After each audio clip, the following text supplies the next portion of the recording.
अध्याय 47 पुनर्जन्म। वीरभद्रप्पा और चैन बसप्पा, सर्प व मेंढक की वार्ता। गत अध्याय में बाबा द्वारा बताई गई 2 बकरों के पूर्व जन्मों की वार्ता थी। इस अध्याय में कुछ और भी पूर्व जन्मों की स्मृतियों का वर्णन किया जाता है। प्रस्तुत कथा वीरभद्रप्पा और चैन बसप्पा के संबंध में है। प्रस्तावना। हे त्रिगुणातीत ज्ञाना अवतार श्री साईं, आपकी मूर्ति कितनी भव्य और सुंदर है। हे अंतर्यामिन, आपके श्रीमुख की आभा धन्य है। उसका क्षण मात्र भी अवलोकन करने से पूर्व जन्मों के समस्त दुखों का नाश होकर सुख का द्वार खुल जाता है। परंतु हे मेरे प्यारे श्री साईं, यदि तुम अपने स्वभाववशी कुछ कृपा कटाक्ष करो तभी इसकी कुछ आशा हो सकती है। तुम्हारी दृष्टि मात्र से ही हमारे कर्म बंधन छिन्न भिन्न हो जाते हैं और हमें आनंद की प्राप्ति हो जाती है। गंगा में स्नान करने से समस्त पाप नष्ट हो जाते हैं, परंतु गंगा माई भी संतों के आगमन की सदैव उत्सुकता पूर्वक राह देखा करती है कि वे कब पधारे और मुझे अपनी चरण रस से पावन करें। श्री साईं तो संत चूड़ामणि हैं। अब उनके द्वारा ही हृदय पवित्र बनाने वाली यह कथा सुनो।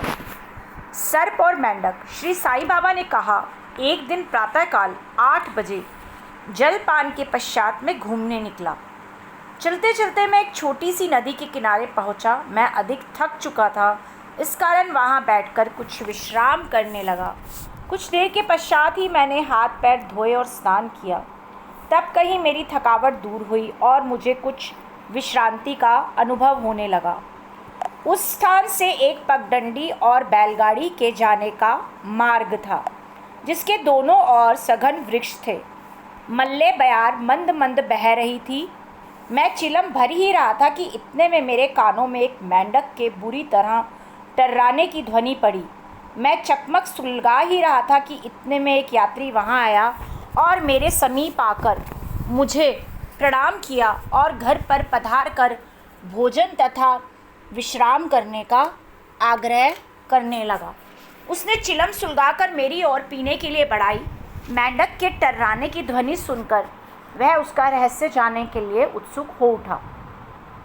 मैंने उसे बतलाया कि एक मेंढक कष्ट में है, जो अपने पूर्व जन्म के कर्मों का फल भोग रहा है। पूर्व जन्मों के कर्मों का फल इस जन्म में भोगना पड़ता है, अतः अब उसका चिल्लाना व्यर्थ है। एक कष्ट लेकर उसने चिल्लम मेरी ओर बढ़ाई। थोड़ा देखूं तो आखिर बात क्या है, यह कहकर वह उधर जाने लगा। मैंने उसे बतलाया कि एक बड़े सांप ने एक मेंढक को मुंह में दबा लिया है, इस कारण वह चिल्ला रहा है। दोनों ही पूर्व जन्म में बड़े दुष्ट थे और अब इस शरीर में अपने कर्मों का फल भोग रहे हैं। आगंतुक ने घटनास्थल पर जाकर देखा कि सचमुच एक बड़े सर्प ने एक बड़े मेंढक को मुंह में दबा रखा है।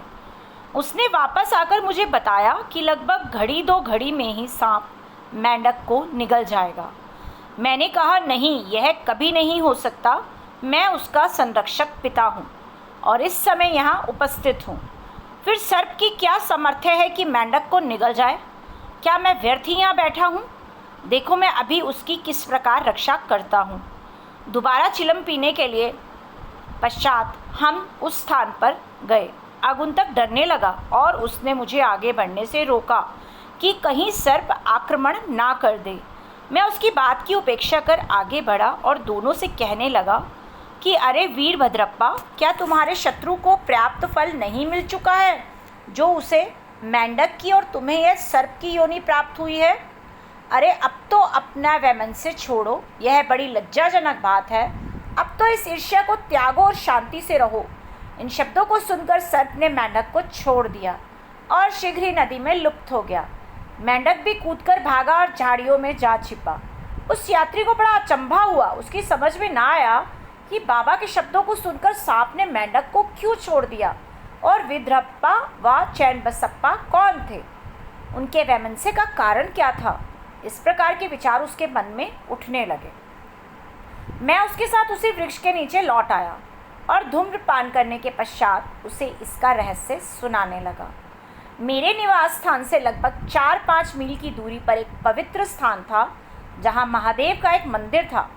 मंदिर अत्यंत जीर्ण शीर्ण स्थिति में था, सो वहां के निवासियों ने उसका जीर्णोद्धार करने के हेतु कुछ चंदा इकट्ठा किया। पर्याप्त धन एकत्रित हो गया और वहाँ नित्य पूजन की व्यवस्था कर मंदिर के निर्माण की योजनाएं तैयार की गई। एक धनाढ्य व्यक्ति को कोषाध्यक्ष नियुक्त कर उसको समस्त कार्य की देखभाल का भार सौंप दिया गया। उसको कार्य व्यय आदि का यथोचित विवरण रखकर ईमानदारी से सब कार्य करना था। सेठ तो एक उच्च कोटि का कंजूस था। उसने मरम्मत में अत्यंत अल्प राशि व्यय की। इस कारण मंदिर का जीर्णोद्धार भी उसी अनुपात में हुआ। उसने सब राशि व्यय कर दी तथा कुछ अंश स्वयं हड़प लिया और उसने अपनी गांठ से एक पाई भी व्यय ना की। उसकी वाणी अधिक रसीली थी, इसलिए उसने लोगों को किसी प्रकार समझा बुझा लिया और कार्य पूर्वत ही अधूरा रह गया। लोग फिर संगठित होकर उसके पास जाकर कहने लगे, सेठ साहब कृपया कार्य शीघ्र पूर्ण कीजिए। उसके प्रयत्न के अभाव में यह कार्य पूर्ण होना कदापि संभव नहीं, अतः आप पुनः योजना बनाइए। हम और भी चंदा आपको वसूल करके देंगे। लोगों ने पुनः चंदा एकत्रित कर सेठ को दे दिया। उसने रुपए तो ले लिए, परंतु पूर्वत ही शांत बैठा रहा। कुछ दिनों के पश्चात उसकी स्त्री को भगवान शंकर ने स्वप्न दिया कि उठो और मंदिर पर कलश चढ़ाओ। जो कुछ भी तुम इस कार्य में व्यय करोगी, मैं उसका 100 गुना अधिक तुम्हें दूंगा। उसने यह स्वप्न अपने पति को सुना दिया। सेठ भयभीत होकर सोचने लगा कि यह कार्य तो ज़्यादा रुपए खर्च कराने वाला है, इसलिए उसने यह बात हंसकर टाल दी कि यह तो एक निरा स्वप्न ही है और उस पर भी कहीं विश्वास किया जा सकता है। यदि ऐसा होता तो महादेव मेरे समक्ष ही प्रकट होकर यह बात मुझसे न कह देते। मैं क्या तुमसे अधिक दूर था? यह स्वप्न शुभदायक नहीं। यह तो पति पत्नी के संबंध बिगाड़ने वाला है, इसलिए तुम बिल्कुल शांत रहो। भगवान को ऐसे द्रव्य की आवश्यकता ही कहाँ जो दानियों की इच्छा के विरुद्ध एकत्रित किया गया हो। वे तो सदैव प्रेम के भूखे हैं तथा प्रेम और भक्तिपूर्वक दिए गए तुच्छ तांबे का सिक्का भी सहज स्वीकार कर लेते हैं। महादेव ने पुनः सेठानी को स्वप्न में कह दिया कि तुम अपने पति की व्यर्थ बातों और उनके पास संचित धन की ओर ध्यान ना दो और ना उनसे मंदिर बनवाने के लिए आग्रह ही करो। मैं तो तुम्हारे प्रेम और भक्ति का ही भूखा हूँ। जो कुछ भी तुम्हारी व्यय करने की इच्छा हो सो अपने पास से करो। उसने अपने पति से विचार विनिमय करके अपने पिता से प्राप्त आभूषणों को विक्रय करने का निश्चय किया। तब कृपण सेठ अशांत हो उठा। इस बार उसने भगवान को भी धोखा देने की ठान ली। उसने कौड़ी मोल केवल 1000 रुपयों में ही अपनी पत्नी के समस्त आभूषण स्वयं खरीद डाले और एक बंजर भूमि का भाग मंदिर के निमित्त लगा दिया, जिसे उसकी पत्नी ने भी चुपचाप स्वीकार कर लिया। सेठ ने जो भूमि दी वह उसकी स्वयं की ना थी, वरन एक निर्धन स्त्री दुबकी की थी जो इसके यहाँ 200 रुपये में गिरवी रखी हुई थी। दीर्घकाल तक वह ऋण चुकाकर उसे वापस ना ले सकी, इसलिए उस धृत कृपण ने अपनी स्त्री दुबकी और भगवान को धोखा दे दिया। भूमि पथरीली होने के कारण उसमें उत्तम ऋतु में भी कोई पैदावार ना होती थी। इस प्रकार यह लेन देन समाप्त हुआ। भूमि उस मंदिर के पुजारी को दे दी गई, जो उसे पाकर बहुत प्रसन्न हुआ। कुछ समय के पश्चात एक विचित्र घटना हुई। एक दिन बहुत जोरों से झंझावात आया और अतिवृष्टि हुई। उस कृपण के घर पर बिजली गिरी और फलस्वरूप पति पत्नी दोनों की मृत्यु हो गई। दुबकी ने भी अंतिम श्वास छोड़ दी। अगले जन्म में वह कृपण मथुरा के एक ब्राह्मण कुल में उत्पन्न हुआ और उसका नाम वीरभद्रप्पा रखा गया। उसकी धर्म पत्नी उस मंदिर के पुजारी के घर कन्या होकर उत्पन्न हुई और उसका नाम गौरी रखा गया। दुबकी पुरुष बनकर मंदिर के गुरव वंश में पैदा हुई और उसका नाम चैन बसप्पा रखा गया। पुजारी मेरा मित्र था और बहुधा मेरे पास आता जाता, वार्तालाप करता और मेरे साथ चिलम पिया करता था। उसकी पुत्री गौरी भी मेरी भक्त थी। वह दिनों दिन सयानी होती जा रही थी, जिससे उसका पिता भी उसके हाथ पीले करने की चिंता में रहता था।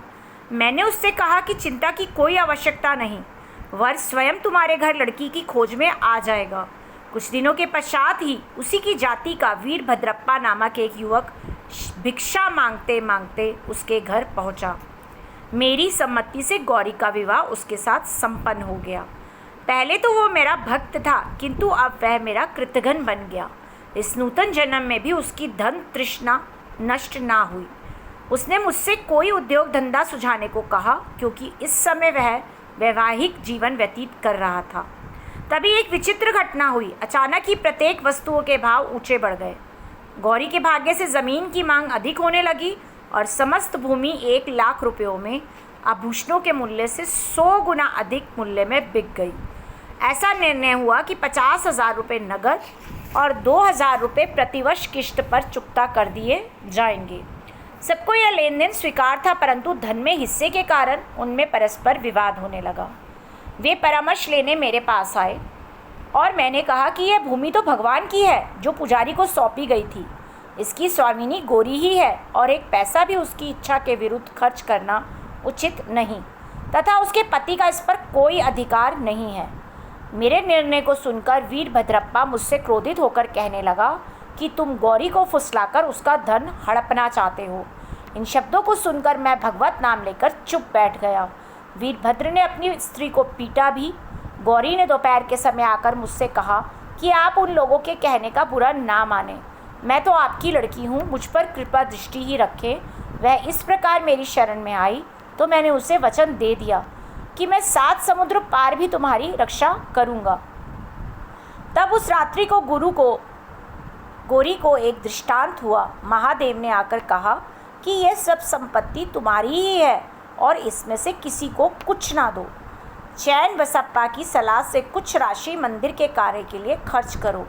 यदि और किसी भी कार्य में तुम्हें खर्च करने की इच्छा हो तो मस्जिद में जाकर बाबा स्वयं मैं के परामर्श से करो। गौरी ने अपना दृष्टांत मुझे सुनाया और मैंने इस विषय में उचित सलाह भी दी। मैंने उससे कहा कि मूलधन तो तुम स्वयं ले लो और ब्याज की आधी रकम चैन बसप्पा को दे दो। वीरभद्र का इसमें कोई संबंध नहीं है। जब मैं यह बात कर ही रहा था, वीरभद्र और चैन बसप्पा दोनों ही वहाँ झगड़ते हुए आए। मैंने दोनों को शांत करने का प्रयत्न किया तथा गौरी को हुआ महादेव का स्वप्न भी सुनाया। वीरभद्र क्रोध से उन्मत्त हो गया और चैन बसप्पा को टुकड़े टुकड़े कर मार डालने की धमकी देने लगा। चैन बसप्पा बड़ा डरपोक था। वह मेरे पैर पकड़कर रक्षा की प्रार्थना करने लगा। तब मैंने शत्रु से उसका छुटकारा करा दिया। कुछ समय पश्चात ही दोनों की मृत्यु हो गई। वीरभद्र सांप बना और चैन बसप्पा मेंढक। चैन बसप्पा की पुकार सुनकर और अपने पूर्व वचन की स्मृति करके यहाँ आया और इस तरह से उसकी रक्षा कर मैंने अपने वचन पूर्ण किए। संकट के समय भगवान दौड़कर अपने भक्त के पास आते हैं। उसने मुझे यहाँ भेजकर चैन बसप्पा की रक्षा कराई। यह सब ईश्वरीय लीला है। शिक्षा, इस कथा की यही शिक्षा है कि जो बोता है जैसा वैसा ही काटता भी है, जब तक कि भोग पूर्ण नहीं होता। पिछला ऋण और अन्य लोगों के साथ लेन देन का व्यवहार जब तक पूर्ण नहीं होता तब तक छुटकारा भी संभव नहीं है। धन तृष्णा मनुष्य का पतन कर देती है और अंत में इससे ही वह विनाश को प्राप्त होता है। श्री सद्गुरु साईनाथार्पण मस्तु। शुभम भवतु।